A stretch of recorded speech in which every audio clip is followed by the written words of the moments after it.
unyumve utya, iyo uzi guhuza habayeho na hazabaho, ntutungurwa n'umwaduko w'ibihe. Byumva utya. Ntabwo Yesu yasize abigishwa batabasobanuriye buri kimwe cyose mu bizaranga iminsi ya nyuma. Ku murongo wa 3 turi muri Matayo 24 umurongo wa 3, abigishwa baza aho ari biherereye baramubaza bati tubwire ibyo bizaba ryari. Iyi niyo nsanganyamatsiko rusange y'ibi byumweru bibiri, ariko siyo nsanganyamatsiko y'icyigisho cy'uyu mugoroba. Bamubaza ikibazo cya kabiri, ikimenyetso cyo kuza kwe. Bamubaza ikibazo cya gatatu, ikimenyetso cy'imperuka y'isi. Umva neza, mfasha utekereze utya, wandike, ibu bizirikane. Yesu yabumbiye hamwe ibimenyetso biranga isenywa rya Yerusalemu, iminsi y'imperuka no kugaruka kwe, kuko ibibazo bitatu nibyo bamubajije bikomeye cyane. Nta musomyi wa Bibiliya n'umwe ushobora gusoma Bibiliya ngo abure kwibaza kuri ibibazo bitatu. Nta ushaka kuzajya mu ijuru ushobora wakwibuza kubyibaza. Nta muntu wese uko yaba ari kose, aho yaba ari hose, udashobora gutekereza ku mperuka ye, ku mperuka y'isi, ndetse no gusenyuka kwaho ari. Yesu rero mu kubimbira hamwe ibyo bimenyetso yabivuze mu ngingo 28 cyangwa 9 arizo tugiye gusesengura. Ingingo ya mbere yavuze ku kwirinda abiyita Kristo. Icya gatatu yavuze ku kwirinda abahanuzi b'ibinyoma, yavuze ku kwirinda abiyita Kristo, avuga ku kudahagarika imitima, avuga ko ku ishyanga rizatera irindi ishyanga gutera irindi ishyanga. Mwumvise iby'intambara y'Uburusiya na Ukraine, mwumvise iby'intambara ya Israel na Palestina, mwumvise iby'ishyanga ritera irindi ishyanga, igihugu kigahagurukira gutera ikindi gihugu. Avuga iby'inzara hamwe na hamwe. Inzara nabyirutse mu mabyiruka yanjye, nabyirutse ikiro cy'ibirayi kiri kugurwa amafaranga, kiri kugura ifaranga n'urumiya, kirazamuka kigurwa amafaranga 2, kikubita ku mafaranga 5. Ndabyibuka kigeze ku mafaranga 18 niho meruka kiri kugurwa amafaranga 18 mu mabyiruka yanjye. Uyu munsi nayo ikiro cy'ibirayi kiragura ngahe? 800 500. Ngo 500 ni bya bindi uhata ntukuremo ifirite cyangwa bigusaba gutekana n'ibishishwa. Hari ibirayi by'amoko agera nko muri 3. Hari bisaba gutekana ibishishwa, hari bisaba kubihata ntubiteka ifiriti, hari bisaba kubihata ukabiteka ifiriti. Biterwa n'ikiranguzo aho byaranguwe. Ariko ntitaye kuri ibyo byose, reka mfate 500 nk'igiciro giciriritse. Mumfashe mwebwe abateraniye hano, ni ryari twitaze ku ikiro cy'ibirayi kizava kuri 500 kikagaruka ku giceri cy'ijana?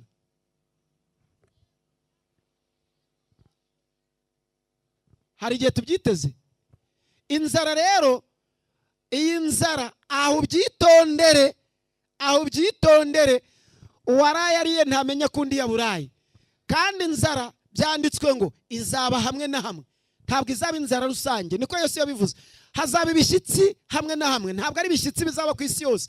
Aravuga ati hazaba ubugambanyi. Abasenga mu madini atandukanye n'abadasenga ugasanga baragambanirana. Hirya y'ibyo avuga ikimenyetso cya 7, ubwicanyi. Matayo igice cya 24 ku murongo wa 9, ibyo mwabibonye n'amaso yanyu. Avuga ikindi ati muzangwa n'abantu babahora Kristo, babahora izina ryanjye. Ikimenyetso cya 9 ati ni ugusubira inyuma kwa benshi. Ibintu bizabatungura, ubona bamwe mu basenga cyangwa bari bafite amadini runaka bakora ibyaha runaka kugeza naho uvuga uti ese aba bamenye Imana? Ahubwo gukora ibyaha k'umunyabyaha nuko ku giti cye ntaho biba bihuriye n'imyemerere ye. Gusubira inyuma kwa benshi. Hazakurikiraho ubugambanyi mu bakristo, bagambanirana. Icyo ni ikimenyetso cya 10. Cya 11 ni inzangano muri bo. Cya 12 ni abahanuzi b'ibinyoma bazayobya benshi. Abahanuzi b'ibinyoma kugeza ubwo akubwira ati fata kuri telefone, fata kuri machine, fata kuri antene ya radio, fata kuri radio, ndategetse mu izina rya Yesu. Ariko ndategetse ko Yesu atavugaga ndategetse, wowe uvuga utegeka ubikomoye hehe? Icyo kiza ari ikibazo gikwiriye kuzirikananwa ubushishozi cyane. Abahanuzi b'ibinyoma, kandi bimwe mu bitangaza bishobora kuzakorwa ugasanga aravuga ngo arakiza indwara, ariko ntashobore kujya muri CHUB, ntashobore kujya muri CHUK, ntashobore kujya i Kanombe cyangwa mu yandi clinics, ntashobore kujya mu yandi centre de santé, ntashobore kujya mu yandi hospital, ntashobore no gusanga abaturage aho baryamye barwariye, ahubwo agasaba ko bamusanga mu idini cyangwa muri stade ngo abe ariho akorera ibyo bitangaza. Kuki ukora ibitangaza adasanga abarwaye aho bari? Ubugome buzagwira. Mu mwanya washize nibwo nakurikiranye biri gutambuka ku itangazamakuru, numva umugabo wishe umugore we n'abana be 2 nawe arangije ariyahura. Ubugome, urukundo rwa benshi ruzakonja. Icyo cyari ikimenyetso cya 14. Icya 15 ni ukwihangana kugeza ku mperuka. Ikimenyetso cya 16 Yesu yavuze ni ukubwiriza ubutumwa ku isi yose, ari nacyo cyatuzanye hano. Ikimenyetso cya 17 ni ikizira cy'umurimbuzi kizahagarara hera. Cyahagaze hera mu 70, imirimo wa 62, kigomba guhagarara hera mu cyongeye guhagarara hera mu 538 nyuma y'ivuka rya Kristo, kigomba kongera guhagarara hera mbere y'uko Kristo agaruka. Ni uburyo butatu ikizira kigomba guhagarara hera. Ese cyahagaze hera kizahagarara hera muri iki gihe cyo kugaruka kwa Yesu? Kimaze guhagarara hera ubugira kabiri. Bwa mbere mu mwaka wa 70 mbere y'ivuka rya Kristo, hagati ya 62 na 70. Bwa kabiri mu 538 nyuma y'ivuka rya Kristo. Bwa gatatu ni igihe cyo kugaruka kwa Yesu. None ubwo kizahagarara ryari? Ikizira ni iki? Ni ikizira kirimbura. Ni ikihe tuzakimenya dute? Ikimenyetso cya 18 ni amabwiriza yo guhunga Yesu yarayatanze. Ikimenyetso cya 19 abagore bazifuza ubugumba. Ikimenyetso cya 20 amategeko n'isabato bizakomeza nk'uko byari mu butayu muri Katanga ka mbere no mu ntangiriro yo kuremwa ku isi. Kugera ku musozo w'isi amategeko y'Imana n'isabato bizakomeza. Ikimenyetso cya 21 ni umubabaro utarigeze ubaho kandi ugomba kwataka amahanga yose. Ikimenyetso cya 22 ni ukwiyerekana kwa Antikristo. Antikristo bisobanuye umwana wo kurimbuka. Umwana wo kurimbuka iriya mvuga iboneka ahantu habiri gusa muri Bibiliya. Aha mbere iravugwa kuri Yuda, aha kabiri iravugwa ku mwana wo kurimbuka wigize uwicara mu rusengero akiyerekana nk'aho ari Imana. Ni amagambo tuzasesengura aboneka mu rwa kabiri rw'Abatesalonike mu gice cya 2 umurongo wa 4 kugera ku wa 10. Ayo magambo tuzayasesengura neza. Ni ahantu habiri gusa haboneka Antikristo, umwana wo kurimbuka. Ikimenyetso cya 23 ni ibimenyetso n'ibitangaza bizayobya mu buryo bwose bushoboka. Ikimenyetso cya 24 bazayobya n'intore niba bishoboka. Niba ibimenyetso bishobora kwataka bikagera no mu ntore, abatari intore bizacura iki? Ikimenyetso cya 25 inshuti yanjye ni amabwiriza yo kwirinda ko Kristo azakandagiza ikirenge hano ku isi. Mujya mwumva indirimbo zivuga ngo azaturuka iburasirazuba, aturuka iburengerazuba, azaturuka, ngo uzajya wumva telefone. Niko indirimbo bayiririmba, ngo wumve telefone irahamagaye ngo kanaka ari hehe, bamusubize ngo ntahari, ngo yagiye mu ijuru. Ibyo ntabwo ari byo. Iyo nyigisho ntibaho, ntiri no muri Bibiliya. Yesu naboneka azaboneka ku bicu, amaso yose azamureba. Ibyahishura igice cya mbere. Haleluya. N'abamuteye icumu mu rubavu bazamwitegereza. Bivuze ngo ntazabonekera bamwe ngo abandi basigare. Shuti yanjye, ikimenyetso cya 26 ni amabwiriza yo kugaruka kwa Kristo. Aya mabwiriza niyo twifuza kuzabasesengurira kugira ngo mutazatungurwa. Ikimenyetso cya 27 ni ibizaranga abanyabyaha n'abana b'Imana, itandukaniro ry'abana b'Imana n'abarimbuka. Ikimenyetso cya 28 ni ibimenyetso ku zuba, ku kwezi no ku nyenyeri, byabaye mu cya 755 kugeza mu cya 833. Ibi byarabaye muri Matayo 24 ku murongo wa 29. Si ibyo dutegereje imbere bizaza, ahubwo ni ibyo dusize inyuma ahashize.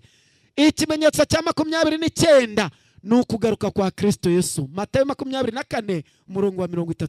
Dutegereje ibyiringiro by'umugisha, ari byo kuboneka k'umukiza wacu. Haleluya.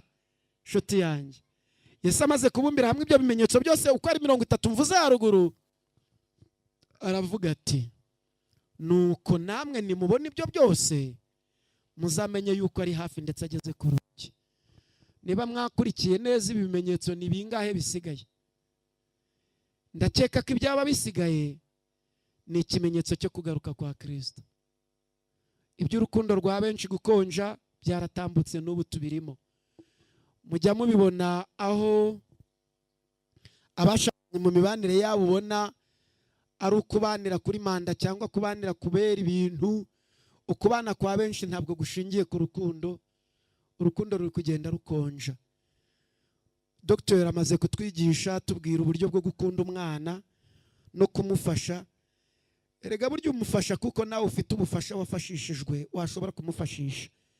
Nta kuntu washobora gufasha umwana waraye bagukabukana ngo nawe ubure kumukabukana, keretse ufite ukundi kuremwa kw'imbere kwamaze guhindura umuntu wawe w'imbere. Ukaba ufite uko wahindutse nibwo washobora kwihanganira iyo mimerere n'iyo myitwarire. Bityo rero ntushobora kumenya hazaza inshuti yanjye utiza hahise, utiza hashize. Iki gihe urakibona ute? Uracyitegereza ute? Nyemerera tuba ari cyo dusuzuma, nyemerera tuba ari cyo tugenzura. Ibyo tugiye kurebera hamwe ntibizamenywa na bose, ariko bose bashobora kubibwirwa.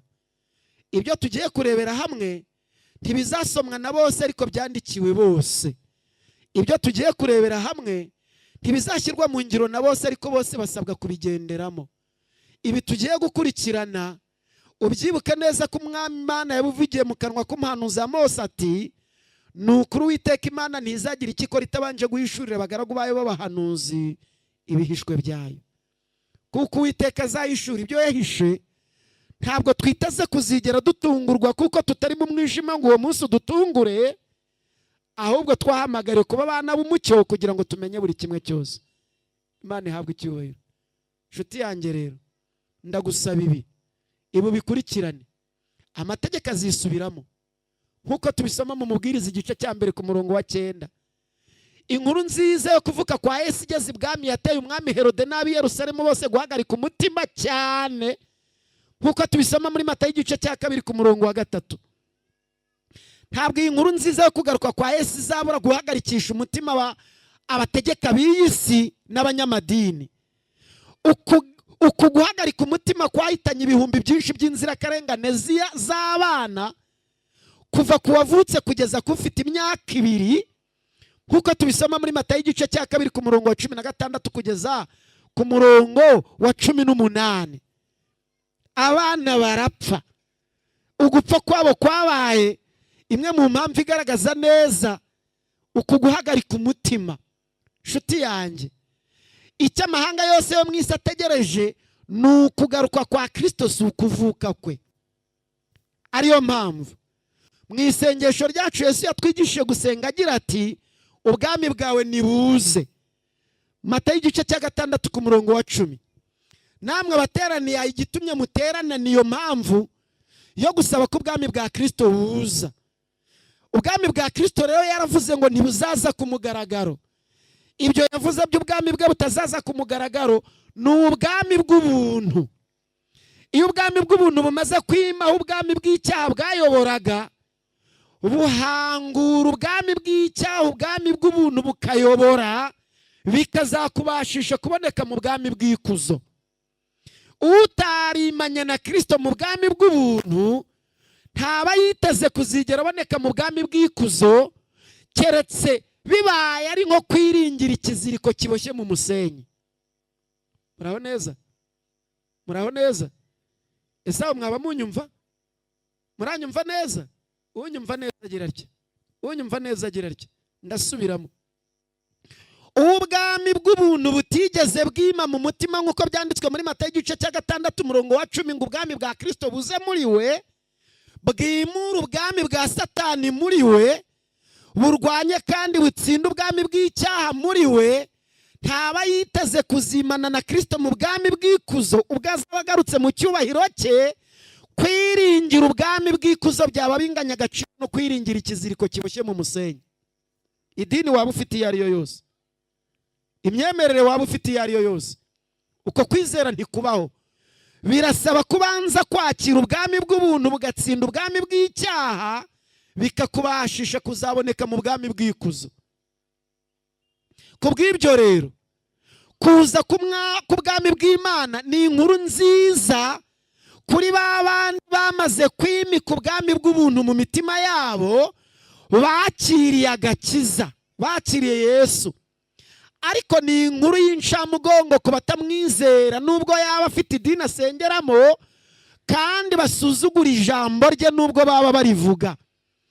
Ikibazo cyabaye kwa Herode n'uyu munsi wa none kirahari mu babwiriza ubuhanuzi bwo kugaruka kwa Yesu n'inkurikizi zabwo. Si inkuru nziza muri iyi si yacu ya none, ari nabyo tugiye gusesengura. Si inkuru nziza mu banyepolitiki n'igenamigambi bafite, aho ubu buhanuzi bwo kugaruka kwa Yesu.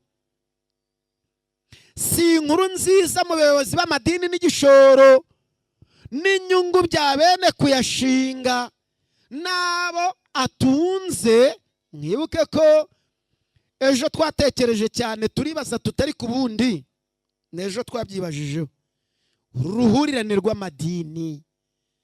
Amadini asaga 2,000 muri iki gihugu. Icyo cyegeranyo kikaba cyarasohotse mu 2018 mu kwezi kwa mbere. RGB ikaba ari ibitangaza muri iki gihugu cy'u Rwanda. Muri iki cyerekezo cyanyu mukaba mufite amadini musengeramo, kandi amadini akaba afite ibitabo 4 ahuriyeho. Igitabo kimwe kikaba ari Bibiliya ntagatifu, ikindi ari Bibiliya yera, ikindi ari Bibiliya y'ubuhinduzi bw'isi nshya, ikindi ari Korani. Muri iki gihugu cy'u Rwanda tukaba tudafite igitabo cya 5 gihagarariye irindi dini. N'idini gakondo yo mu Rwanda y'ubwayo ko itari yagira igitabo ishingiraho imyemerere yayo, ko gikomeje kuvangavanga muri bya bitabo. Aya madini akaba afite ibiruhuko 3 ashingiraho imyemerere yayo. Buri muyoboke w'idini akaba afite icyo kiruhuko kimwe mu cyumweru, aricyo ejo bundi hashize hiswe kuwa 5, ejo hashize hiswe kuwa 6, n'uyu munsi ku cyumweru. Kuki hatabaho amadini 3 ahuje ibyo biruhuko 3, abumbatiye ibyo biruhuko 3? Natwe ababwiriza butumwa bikatubashisha kubaza ayo madini tuti ibiruhuko 3 mu bitwereke muri bya bitabo byanyu bibayobora, kuruta ko haba uruhurirane rw'amadini menshi. Muzagitekerezeho nshuti zanjye. Niba turi kugendana, ubuhanuzi bwo kugaruka kwa Kristo si inkuru nziza ku bashoramari bo muri iyi si, abanyacyubahiro, abafitiyemo ijambo n'abadamarariye muri yo, basa n'abashize agahinda kubw'imitungo bagezeho niyo bararikiye kuzageraho. Oya, ikibazo Isirayeli yahuye nacyo mu nama yari yatumijwe na Herode kugira ngo bamenye ukuvuka kwa Yesu, abanyacyubahiro babo, abayobozi n'abanyamabanga bakirengagiza ayo mahirwe bari bahawe yo gusobanura ubwiru bw'ubuhanuzi nk'inkingi fatizo y'ubutumwa bwiza bari barahawe. Bujuje igikombe cy'ubuhanuzi Zekariya yari yarahanuye mu gitabo cye mu gice cya 12 ku murongo wa 3, bashwiragira ku isi yose, bahinduka impunzi. Imyaka isaga 1,000 bazerera ku isi, bahindutse impunzi isaga imyaka 1,800 mu mahanga yose yo ku isi, kuva mu wa 70 nyuma y'ivuka rya Kristo kugeza mu 1948, aho iri shyanga ryongeye kuzamura ibendera ryaryo ry'ubwigenge. Byahanuwe neza ko uko bamwe mu Bisirayeli bazagarukira Yesu bakihana, bakagarurirwa Yerusalemu umurwa mukuru wabo. Kandi nimwumva ubuhanuzi bwo kongera kugarura Yerusalemu aho yahoze. Iki mukiteho, Zekariya igice cya 12 murongo wa 6 n'uwa 10. Muzamenye ko huzuye aya magambo aboneka, hasohojwe aya magambo aboneka mu Baroma igice cya 11 murongo wa 25. Adusomere twumve. Soma Baroma igice cya 21 murongo wa 25, maze ibi bintu babyumvire ku murongo wabyo. Abantu bashobora kuba batari kumenya neza, icyo aya magambo ari muri Zekariya igice cya 12 ku murongo wa 6 ahatse. Bashobora kuba batabizi. dufashe abari aha babimenye. Ahari nibamara kubisobanukirwa birababashisha gufata icyemezo bashingiye ku byo bumvise. Banza usomere Zekariya igice cya 12 ku murongo wa 6. Zekariya 12:6. Rambura babyumve neza. Mumfashe gusoma vuba vuba, mfite byinshi byo kuvuga kandi byinshi cyane. Byinshi cyane pe. Ariyo mpamvu nababwiye ngo mwandike. Zekariya igice cya 6 16 igice cya 12 igice cya 12 umurongo wa 6. umurongo wa 6 haranditswe ngo uwo munsi yego abatware b'Ubuyuda yego nzabahindura nk'urujyo ruriho umuriro bashyira mu nkwi, nukuri, cyangwa ifumba bashyize mu miba y'ingano, nukuri. bazakongora amahanga yose abakikije iburyo n'ibumoso. None ayo magambo ugiye kugeraho rero bayumve neza. Nibamara gukongora ayo mahanga, ayo magambo akurikiyeho, kandi bazabona i Yerusalemu hongeye kubakwa aho hahoze. Nihamara kongera kubakwa aho hahoze, soma Abaroma igice cya 11 ku murongo 25 wumva ikizakurikiraho. Abaroma 11 umurongo 25 haranditswe ngo bene data kugira ngo mutabona uko mwirata, kugira ngo mutuze musenge mushaka agakiza mutabona uko mwirata, ndashaka ko mumenya iby'iri banga. Iri banga ndifuza kuri bahishurira. Abisiraheli bamwe banangiwe imitima, ariko si bose. Nukuri. Kugeza ubwo abanyamahanga bazinjira mu itorero, yego, bakagera ku mubare ushyitse. Uyu mubare ushyitse ni kangahe? Uyu mubare ushyitse uzuzura ryari? Unumara kuzura bizacura iki? Igisubizo ni iki ngo urugi rw'imbabazi ruzakingwa. Urugi rw'imbabazi ruzagenza rute? Ruzakingwa. Uyu mubare numara gushyika, icyo gihe rero nibwo benshi bazaza gukomanga ku rugo rugi bibayobere. Reka mwumve neza. Uyu mubare nushyika ivugabutumwa ntirizongera kubaho. Uyu mubare nushyika nirinabaho, ntabwo rizaba rigambiriye guhamagarira abantu muri Kristo, kuko urugi ruzaba rwakinzwe bihuye neza. Abasomyi ba Bibiliya mumfashe ibi bintu bihuze n'ibyanditswe muri Matayo 25 uhere ku murongo wa 1 kugeza ku wa 16, niba atari wa 12, niba atari wa 11, havugwamo inkuru y'abakobwa 10. Havugwamo inkuru y'abakobwa 10 bari mu matsinda abiri. Itsinda rimwe n'abakobwa b'abanyabwenge, irindi tsinda n'abakobwa b'abapfu. Abakobwa b'abapfu bagiye mu myiteguro yo gusanganira umukwe badafite amavuta yo mu matara ya badafite amavuta mu mperezo zabo. Niba unyumva neza, mu gicuku rwagati bumva inkuru ivuga ngo, bumva inkuru ivuga ngo mubyuke mu musanganira. Bumva urusaku ruvuga ngo mubyuke mu musanganire araje. Abanyabwenge bari biteguye binjirana n'umukwe. Abapfu baboneje amatabaza basanga yazimye, basabye amafaranga ashobora kuyahabwa kuko adatiririkanwa. Abanyabwenge bababwira ngo mujye mu bahanjuzi muyigurire. Reka mbibarize niba muri abasomyi ba Bibiliya, abanyabwenge bamaze kwinjirana n'umukwe, abapfu bagiye kugura amavuta barayabonye ntibayabonye? Amavuta avuye mu bahanjuzi yacanye amatara ntiyacanye amatara? Yacanye amatara da, yacanye amatara. Amavuta avuye mu bahanjuzi acana amatara y'indangara ariko ntizikingurirwa. Yacanye amatara. Ibyanditswe biravuga ngo bageze ku rugi barakomanga, baravuga bati nyakubahwa we dukingurira. Basubiza ati simbazi, sinzi naho muturutse, rwari rwakinzwe. Ahubwo reka tubanze twumve neza. Mwari muzi neza ko abahanjuzi bahanjurira indangare imirasire y'izuba yamaze kurenga? Ubundi amavuta ucana wayavanye?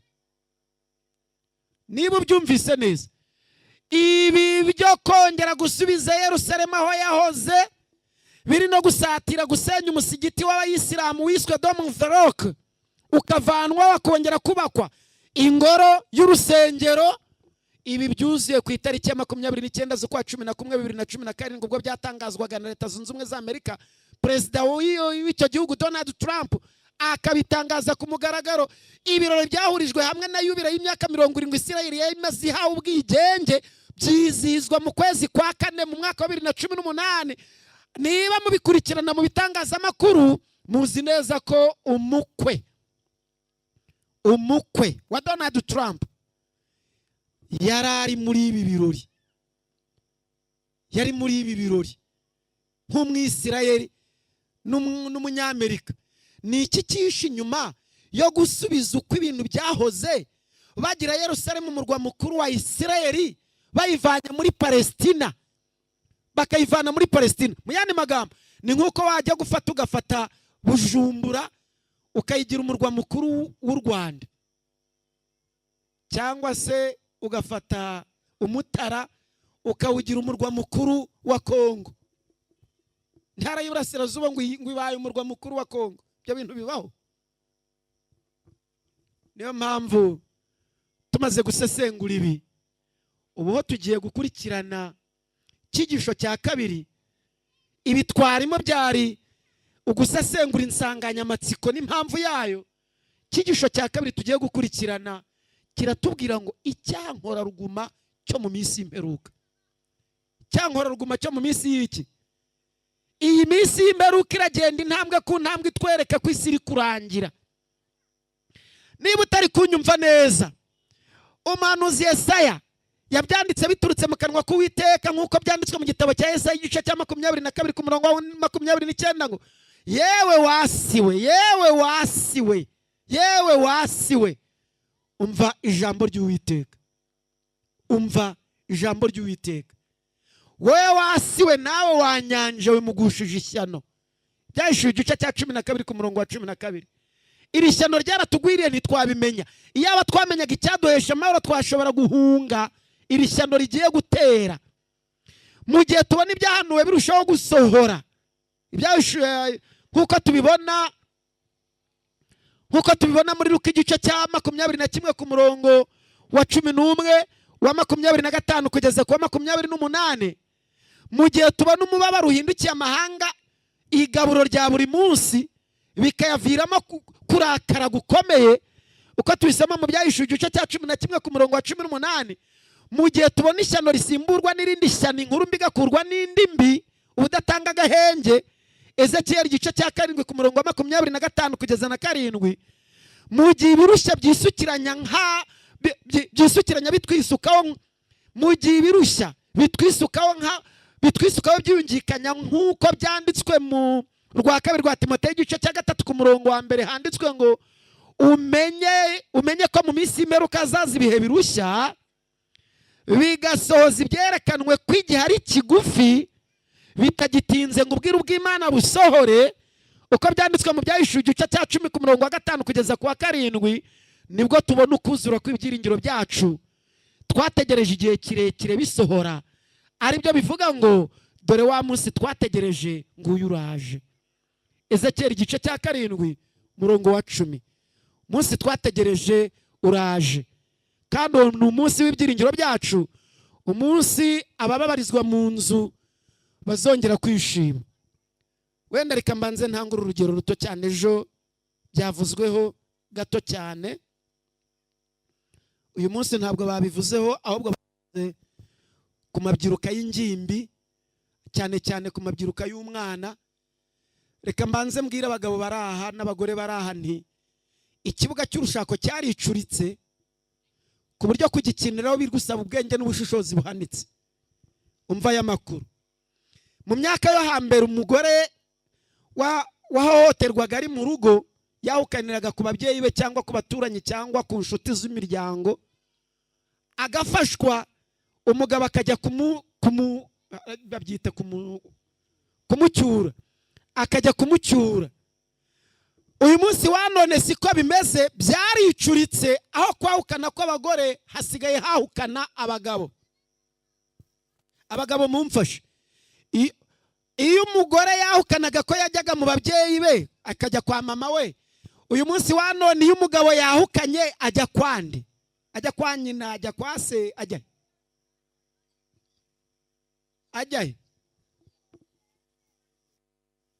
mu gato. hajya mu gato ugasanga yonde.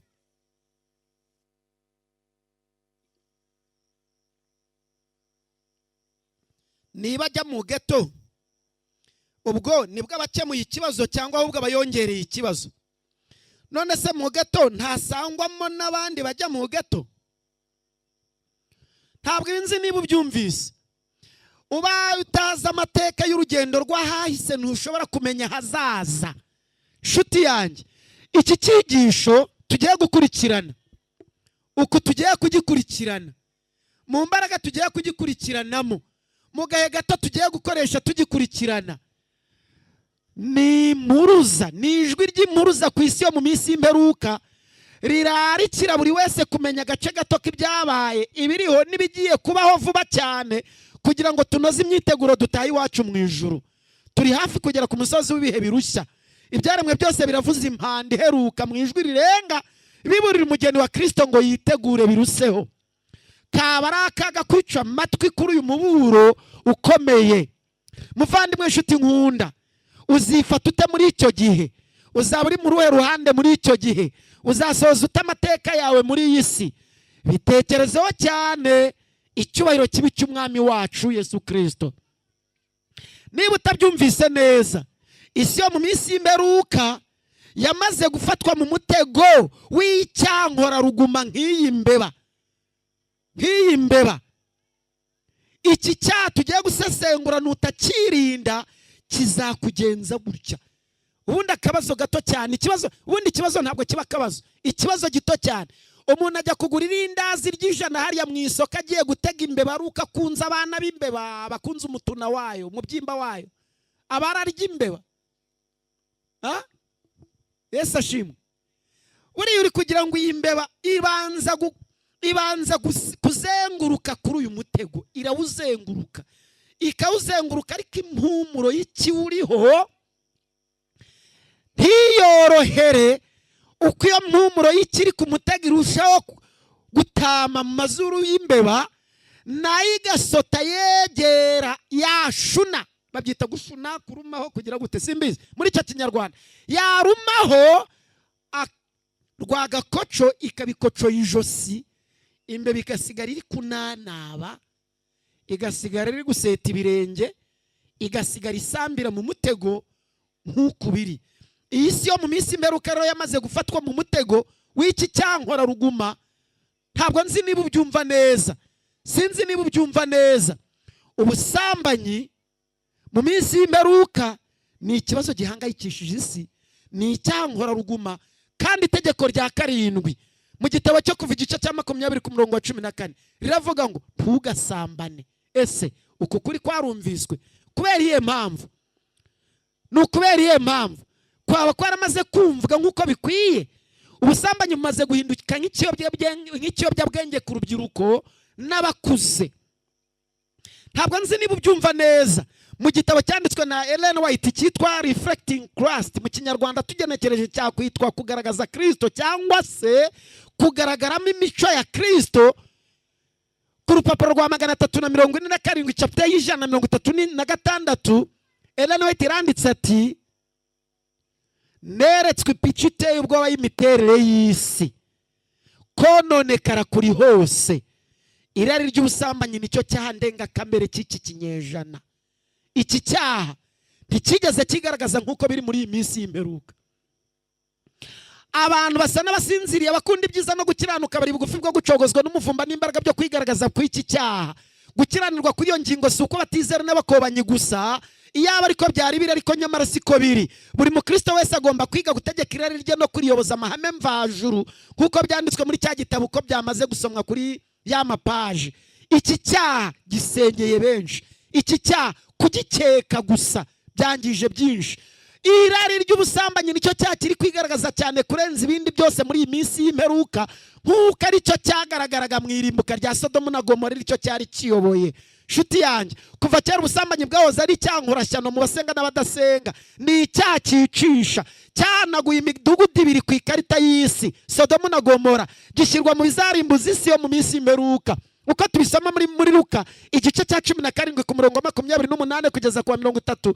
Iki cyaha ni kimwe mu bimenyetso by'irangira ry'isi. Nawe birebe neza, ni icyaha gisize amarira menshi mu ngo nyinshi. Abagabo bararira, abagore bakarira, bose bararira yo kwarika. Banza ubyitegereze neza. Abari mu gitanda, umwe aryama ari kureba iburyo n'undi akaryama ari kureba ibumoso, buri wese ari muri telefone, bagahuzwa nuko imbeho ibishe barimo hagati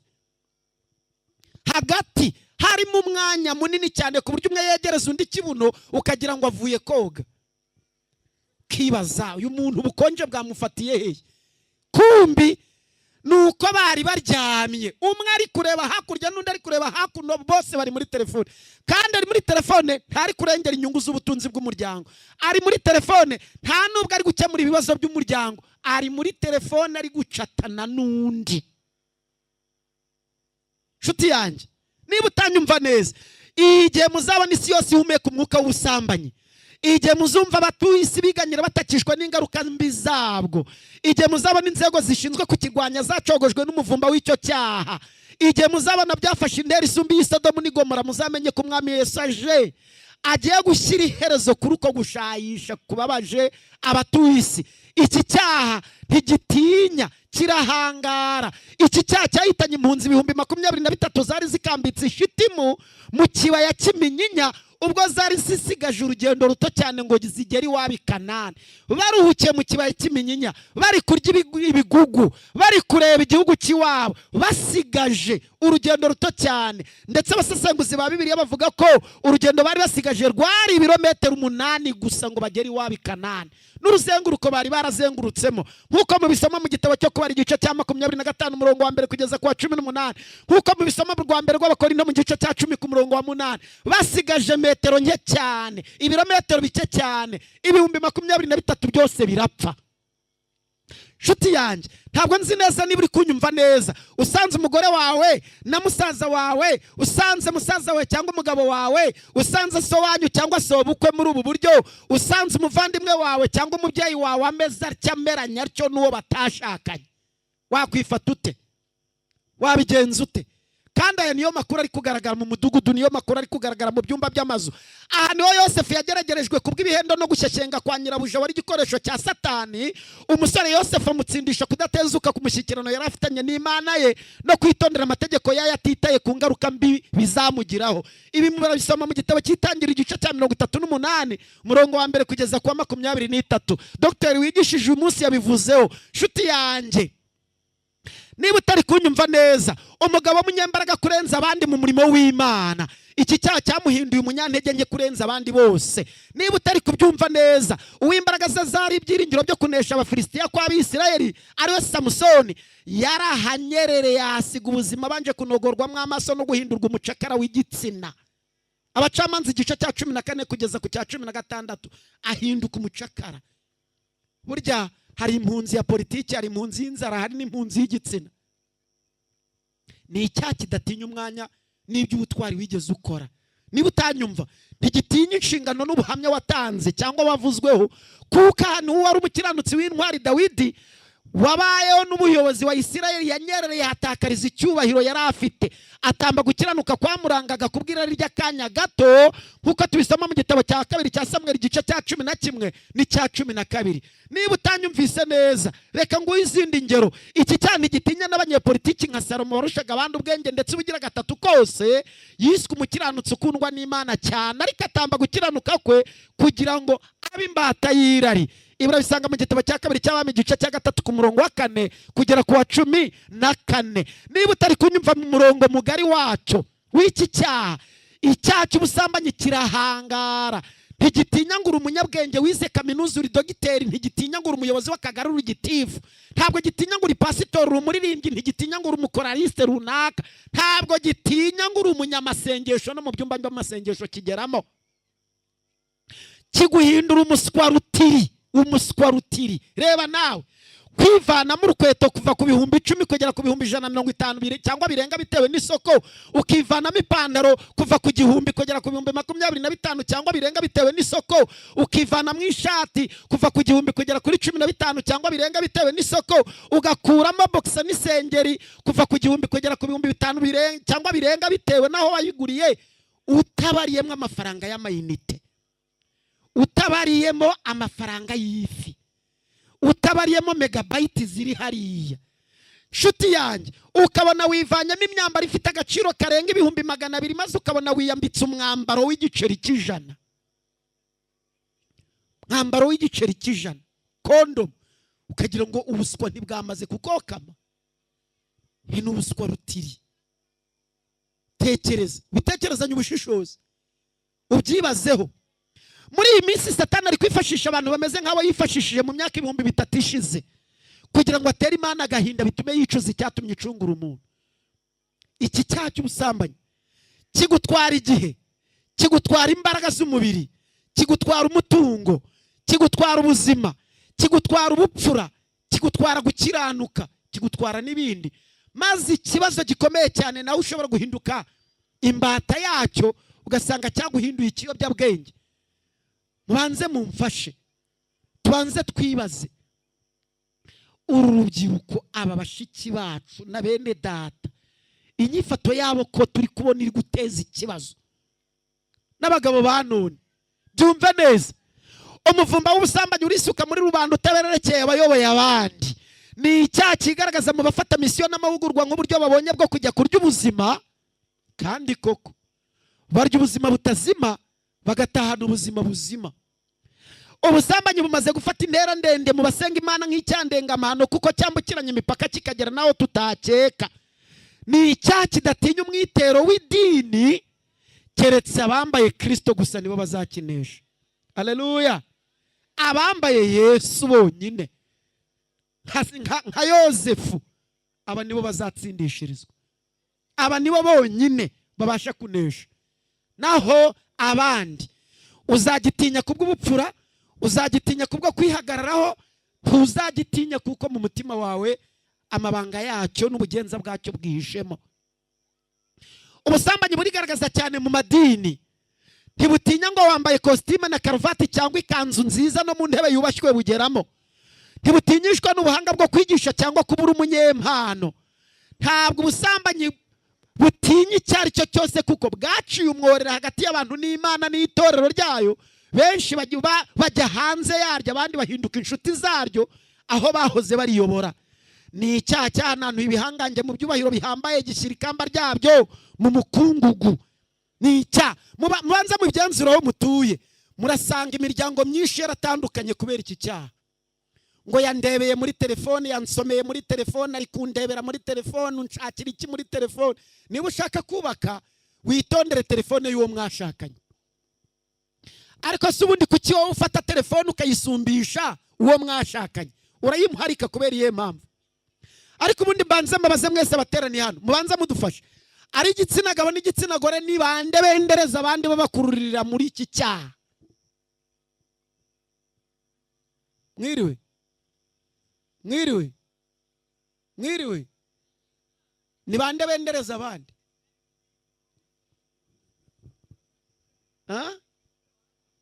Ubwo mugiye kumbaza muti kuki wapfutse amasura? None se muri kugira ngo nerekane amasura? Wenda umwe muri bariya ni umwe muri mwe.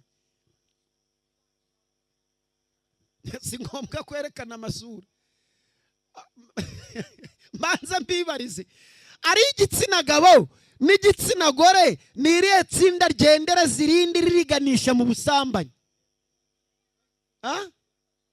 Ni abagore n'abagore namwe muri kubyivugira, namwe murabihamya, namwe mubizi neza ko ari mwe mwenderanya. None mwareka kutwendereza, mwatugirira impuhwe mukuri, mutwendereza muduhoye iki?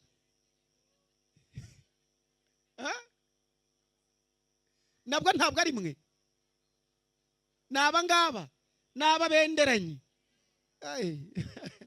Reka tubabone ku mashusho, byigishe abatari ku mashusho.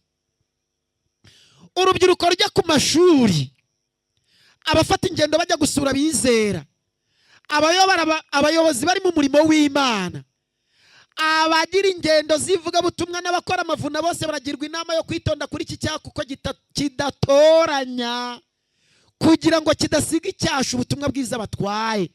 Byanditswe mu gitabo cyitwa ubutumwa bwatoranijwe, igitabo cya 2 ku rupapuro rwa 23 n'urwa 24 ngo niba muri mwe hari uvuga ko yigisha ukuri akanezezwa no kwibera mu dutsinda tw'abakobwa n'abagore bakiri bato, adatinya kubarambikaho ibiganza, adatinya kongorerana nabo kenshi, adatinya ibyo, ntimukamwizere. Oya, ntimukamwemere. Amahame aboneye y'ukuri ntarangwa mu mutima we. Umeze atyo ntakorana na Kristo, na Kristo ntatuye muri we. Ibyo akora ntibyakwemerwa n'Imana keretse yihannye amaramaje. Abajya mu murimo ibi bintu mubyitondere. Reka nerekeze ku ngingo ya 6. Iki cyaha cyahekuye ababyeyi kikoreza amaboko abagabo n'abagore buzuwe n'ubwoba n'ikimwaro kidafite no kwihagararaho. Iki cyaha ni igikoresho gikomeye mu biganza by'utanga amanota k'umuswa rutiri, ufite ubuhanga, ufite uburanga, ashaka diploma cyangwa ibimufasha ku ishuri. Iki cyaha ni ikimuhuza n'uyu muswa rutiri kugira ngo yibonere diploma. Umva nawe, ni icyaha gishyizwe imbere mu gusaba no gutanga akazi, kikaba gahuza mukozi na shebuja cyangwa nyirabuja no kubonera indonke mu kwicuruza. Iki cyaha ushobora kujya kubana ukabona umugore umwe atunzwe n'abagabo 4 kandi bakamubyaraho abana barenze umwe, ariko ibyo bikaba mu ibanga kandi akaba ari no mu idini, fite idini runaka bamo. Nshuti yanjye, ni icyaha gishyizwe imbere nk'igihembo cy'insinzi cyangwa ikindi gikorwa cy'indashyikirwa cy'umuntu yagezeho, maze ugasanga abantu bose babyise urukundo ngo I love you, ndagukunda sheri je t'aime. Ugasanga mwari kumwandikira ngo mu mvura nzakubera umutaka, mu mbeho nzakubera uburingiti, ariko njya nibaza mu mbeho uzamwiyorosa. Ngo sheri fora nzakwanga ryari, ngo igihe bazavomesha ikiyaga cya Kivu Gatasi, bazavomesha Gatasi ikiyaga cya Kivu kigakama, nibwo nzakwanga. Baba yakwanga akagukura amenyo se ubwo n'amabwene ntiyayamara. Ugasanga mwirambagiza ati sheri je t'aime, I love you, ndagukunda, mpibinwa nsome ngwi. Nyamara nyuma y'iminsi mike ugasanga wa wundi wari umeze atyo niwo gukuye n'amenyo. Ariko reka mbanze mbabaze, hari ikintu ntajya nemera mu buzima, cyemera bigoranye. Iyo hari uteruye ngo umugore cyangwa umukobwa yafashwe ku ngufu, mbyemezwa n'izi ngingo enye. Iyo zitabonetse ntabwo njya nemera ko uwo muntu yafashwe ku ngufu. Ingingo ya mbere yo gufatwa ku ngufu ni ukuba hari umwambaro we wacitse. None umushweta ni muzima, umushweta n'akagapira, akagatisheti, agatisheti ni kazima, n'umushweta mu rurimi rw'igikiga siko bimera. N'umushweta, umushweta wawe ni muzima, ishati ni nzima, isutiye ni nzima, ijipo ni nzima, ikabutura cyangwa ipantaro nta kintu cyacitseho, n'ikariso ni nzima, ngo bagufashe ku ngufu bahereye. Reka nemere ko nabyo byaba bikomeye nk'ikoboyi. Niba bikomeye nk'ikoboyi, hari ikimenyetso cya kabiri kizakurikiraho. Simusiga kwa kugufata ku ngufu, azagukomeretsa cyangwa gushishimura, agushishimuza inzara cyangwa gufate ubone koko ko hari ahantu bafashe hagaragara ku kuboko muri gukira nuri kumwishikanuza. Ntaho wakomeretse, nta mibyimba, ntaho yagushishimuye, nta n'ahantu ku mubiri hari kugaragaza kugufata bafashe bate ko bahengekeyeho wari uko bahirikiyeho wari uhengamiye. Umva ikimenyetso cya gatatu nacyo ubwacyo ndagitinya. Niba nta gukomereka, nta gucika kw'imyambaro, icya gatatu kigomba kubaho ni ugutabaza. Uyu muntu ashobora gutabaza ntatabarwe, ijwi rye rikabura. Uyu muntu imyenda ishobora kudacika, ariko uko byamera kose azakomereka. Niba no gukubita umwana wakubaganye bisaba kwa kwibohaho ari umwana muto, uko byamera kose uzagira ukomereka. Niba ari ntaho rero, niba ari ntaho wakomeretse ukaba uri kubireba ugasanga ntiwakomeretse, nta mwenda wacitse, watabaje byanze byananiranye, uzakora utya we? Uzakora utya? Wakiranye birananiranye, imbaraga zirashize, imyenda nta numwe wacitse, nta n'ikimenyetso uri kubona wagaragaza, nawe nta mwambaro we wacitse kandi ntiyakomeretse, uzamubwira utumva rero uko byamera kose ntabwo byakunda, ariko nukora utya biraza gukunda. Gira ukumfasha kugira ngo nanjye nje muri muto, ngaho ntereta unganirize unsome. Maze nakwegera ngo atangiye kugusoma, uhita ukubita iryinyo umunwa, ushinga iryinyo utebezemo. Icyambere ntiyagukubita ngo bishoboke bamaze kumuhekenya. Icya kabiri azatahana ikinwa cyacitse. Icya gatatu uzaba ubonye ikimenyetso. None ntiyakomeretse, ntiwakomeretse, nta mwambaro wacitse, nta jwi, bagufashe gute? Wabishakaga. Iyo utabishakaga hagombye kuboneka ikimenyetso. Cyo mvuza kirumvikanye? Ari we nta kimenyetso, ari we nta kimenyetso, ibyo bintu subwumvikane. Nshuti yanjye, iki ni icyaha gishyizwe imbere nk'igihembo cy'insinzi cyangwa igikorwa, ikindi gikorwa cy'indashyikirwa. Iki cyaha ni icyanzu kigeza bamwe mu bicanyi kuba bagomba kwicira ku bibero bya baderira banone. Iki cyaha cy'ubusambanyi ni intwari ikomeye mu gusaba mu rugamba rw'isi, kuko babageza ku myanya y'icyubahiro batari kubona iyo ubusambanyi butifashishwa. Ni icyaha gishyizwe imbere mu myidagaduro n'imikino nk'igishimishije benshi, ndetse uwakivugaho muri icyo gihe bamuhemura nk'uko bagenje Mikaya. Ni icyaha ndengamahana w'umwana adatinya ubwambure bw'uwamwibarutse kugeza aho babyarana.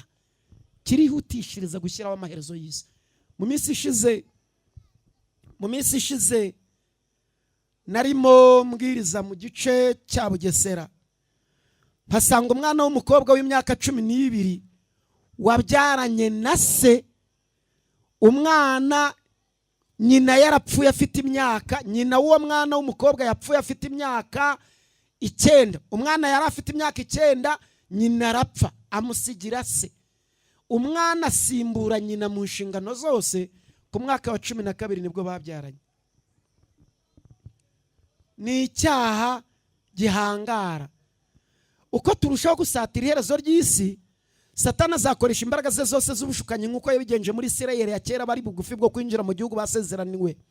Azatega imitego abavuga ko bategereje kandi bakomeza amategeko y'Imana, bakaba bari hafi yo kwinjira muri Kanani yo mu ijuru. Satani anyuriye mu bishuko bye yamaramarije gushenjagura no kwandurisha umutima irari ry'abatarabashije gucisha bugufi irari ryabo ngo riyoborwe n'imbaraga ikomeye y'impagarike yabo, n'abemera intekerezo zabo kuyoborwa n'irari rya kamere ndetse n'ubupfayongo. Abo nibo Satani yagambiriye gutsembesha ibishuko bye no kwandurisha imitima y'abirari ry'ubusambanyi. Ibara bisanga mu gitabo Le Foyer Chrétien cyangwa se Adventist Home cyangwa se urugo rwa Gikristo, page 316, chapter ya 55. Niba utarasobanukirwa ubi no kwigaragaza ku iki cyana amahano giteje isi, nkurikira wumve neza. Umva ibi. Ubushakashatsi bwakozwe mu Rwanda mu mwaka wa 2016 n'umuryango nyarwanda Crado bwagaragaje ko inda ziterwa abana b'abakobwa ku ijanisha rikurikira: 87 baba babanje gusambanywa ku gahato, 49 baterwa inda na bagenzi babo bari mu kigero kimwe ku bwumvikane bwo gusambana nubwo baba batazi ikizavamo, 20% baziterwa n'inshuti z'imiryango, anko, tonto. Ariko tonto ni iki? Tonto muri iki gihe cyane sindi kuvuga ubusobanuro bw'iryo zina, nuko ujya kumva umubyeyi yabwiye umwana ngo anko yaje, tonto yaje, ngo mwana ngo jya kwakira tonto. Ariko tonto uyu tonto, bana b'Imana uyu tonto. Ariko ubundi kuki tonto azi icyo gihe? Kuki icyo gihe ari cyo gihe tonto aza? Kuki tonto ataza mu kindi gihe? Kuki tonto ataza se w'umwana ahari, akaza se w'umwana adahari? bajya kwakira tonto yaje. Inshuti z'imiryango 20% baziterwa n'abarimu babigisha. Mu minsi ishize nigeze kumva mu karere ka Gisagara ni hepfo aha, aho umwarimu bamufashe bamuhoye iki cyaha, kandi siho honyine, 1% abasha kuyiterwa n'umuyobozi umuyobora. Ese bikora ubushakashatsi bw'abantu iby'Imana yibonera n'amaso yayo bingana iki? Mbere y'irimuka rya Sodomu na Gomora Imana yatanze ubu buhamya iti ndamanuka ndebe ko ibyo bahavuga ari iby'ukuri koko, kuko gutaka kw'abahererwa kwangeze mu matwi. Itangira igice cya 18 umurongo wa 20 kugeza kwa 21.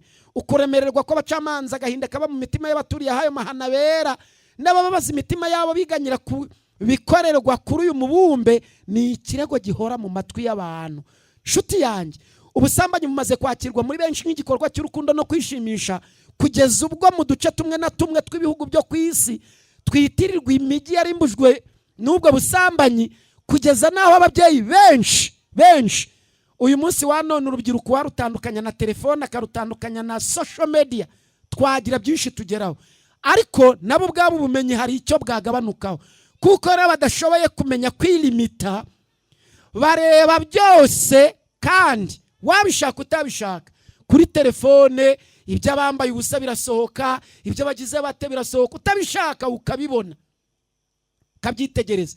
Birasaba kugira ubumenyi buhagije bwo gutoranya ibyo ureba, kuko ibyo usabwa kureba, ibyo uhamagarirwa kureba ni byinshi, ahubwo wowe ugomba kwifatira ibyemezo ku byo ureba. Ujya kubona ukabona abasore benshi, urubyiruko benshi babyukanya amabavu ku maso badashaka kubyuka kubera ibyo baraye bari kureba, amafilime bareba, ibiki bitegereza. Dore uko ikibazo cy'ubusambanyi gihagaze muri iki gihugu cy'u Rwanda.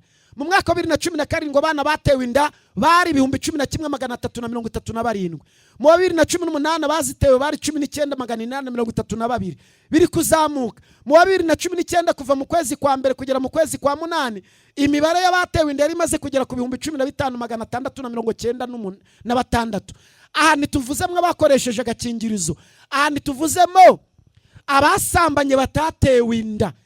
Aho ikibazo kiremereye cyane nuko mu mwaka wa 2019 abana 23,544 babyaranye n'abababyara. Abana 23,544 babyaranye n'abababyara. Mwababyeyi mwe mukuze muri literaniro mumfashe mumbwire, umwana umaze kubyarana n'umubyara, uyu mwana uvutse hagati yabo bombi azabyiruka avuga ngo, wenda reka ntanga urugero ko ari umubyeyi w'umugabo ubyaranye n'umwana we w'umukobwa, azabona uyu mwana uvutse mwaho hagati, azabyiruka avuga ngo data, azavuga ngo data sogokuru, azavuga ngo iki? Mumfashe mumbwire iri shyano uko tuzaryita. Azavuga ngo data sogokuru cyangwa se azavuga ngo mama nyogokuru?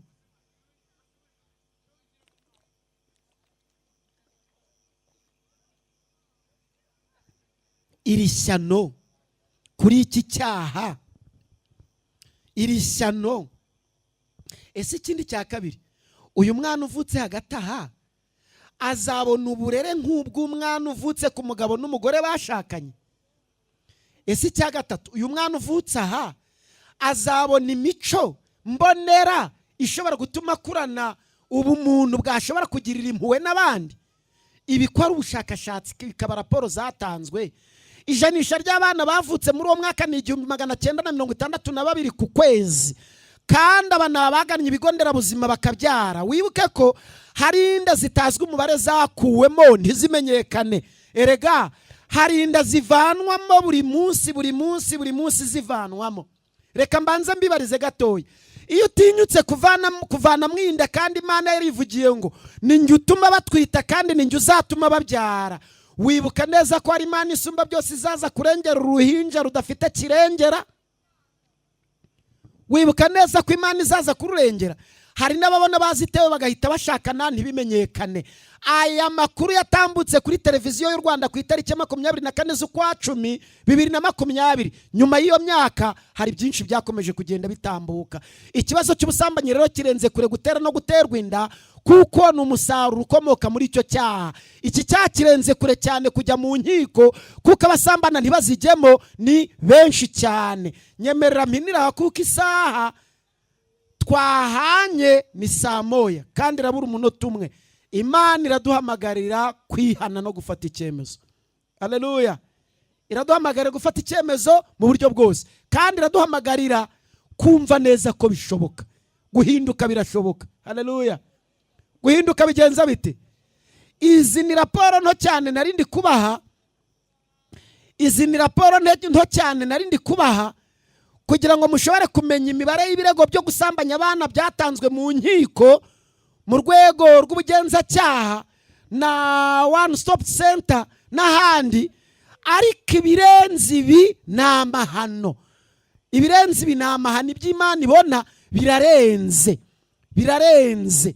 Impamvu zitera umutima zihembura ubusambanyi harimo ubunebwe, kudamarara, ubukene, ibyo kurya bikabura umubiri, kuzerera, gusoma ibitekerezo no kureba amashusho abyutsirari, kugendana n'inshuti mbi, harimo n'ubwihebe, erega harimo no kwipima ngo bitazakunanira. Ariko reka mbanze mfate hano urugero rwo kwipima. Mwabaho mwari mwabona ihene yabyaye, iyo hene inka yabyaye umutavu, mwari mwabona umutavu w'inka unanirwa uyoberwaho ibere rya nyina riri. Iyereka uwo mutavu ibere ikagaburira iryo tungo, murabona itazadufasha tugashobora kugira ubuzima bwiza? Mana isumba byose ibaha umugisha, ibagirire neza, ibabashishe gusobanukirwa uburemere bw'iki cyaha. Nzasubukurira amakuru yacyo kuri iki, kuko hari benshi ashobora kuvuga ati sinsambana, sinasambanye, ariko atashobora kwirinda ibi nabyo ubwabyo akabasambanye. Kuko Yesu yaravuze ati umurebye akamwifuza abamaze kuryamana nawe, abamaze gusambana nawe, umwifuje mu mutima we. Ibi nabyo tuzabitekereza mu mwanya wabyo. Nyemerera mpiniraha, ariko nkubwira ngo birashoboka.